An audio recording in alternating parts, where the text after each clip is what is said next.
So I want to continue this discussion from last night since we're on the subject, because this whole section of Romans 5:12 down to 19, this is 5:12 is sort of the beginning of where the Calvinists gets that everyone is guilty of Adam's sin. They're guilty of another man's sin, and this section is where they get it. And 5:12 is sort of where that begins. I mean, there's stuff before this, whereas, so it's like it's continuing on, but the basic section starts right here, and in this verse you clearly see that the Calvinists are wrong. Because again, you in Greek, where is it? You have hosper. So whereas by, so wherefore as by, that's this hosper.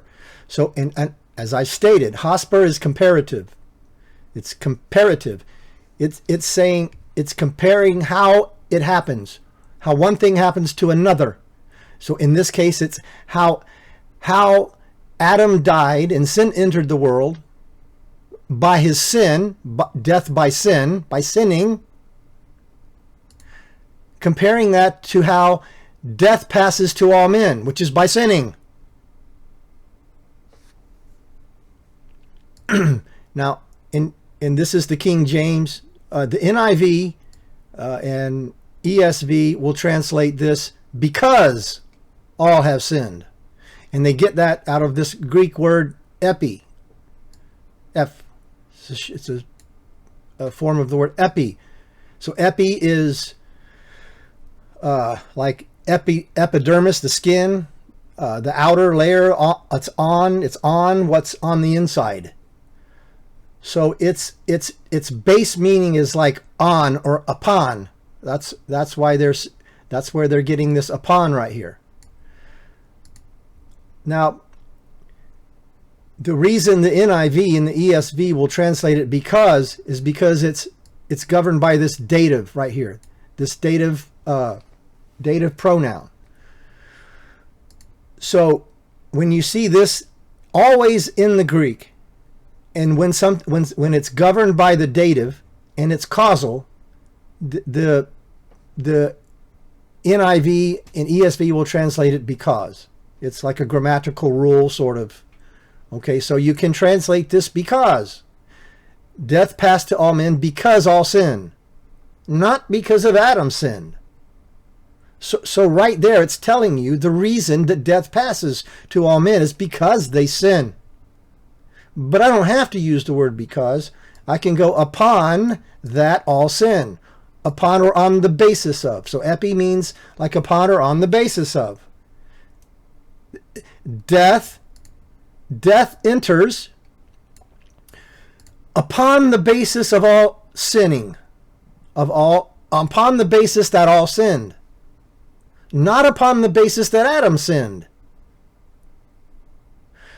So you see grammatically very clearly in the beginning of the Calvinist own section, it doesn't say what they say. It doesn't say everybody is guilty of Adam's sin. Death does not pass because Adam sinned. Death passes because they sin. All sin. Do you see that? So now, going forward from here, you can't contradict that.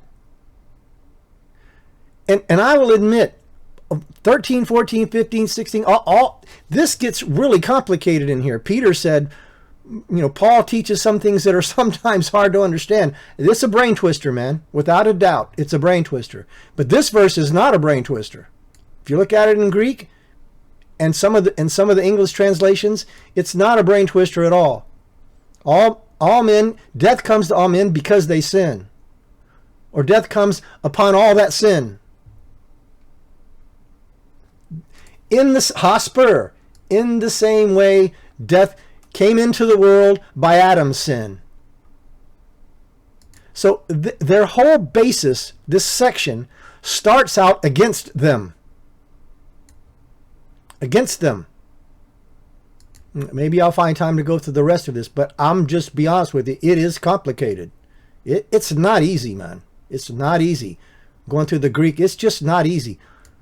Paul says things that are sometimes hard to understand, and there's no question that the rest of this, or some of the, like through verse 16, 13, 14, 15, 16, it gets a little hard to understand. I mean, he uses the word one in a masculine and uses it again in a neuter. It's like, you got to be careful whether it's talking about Adam or the one sin. The one sin of Adam or the one sin. It's complicated. But all I wanted to do was go here, because this whole section starts out against the Calvinists. There's no question about that. So you can't go forward and undo where the section started. You can't do that, man.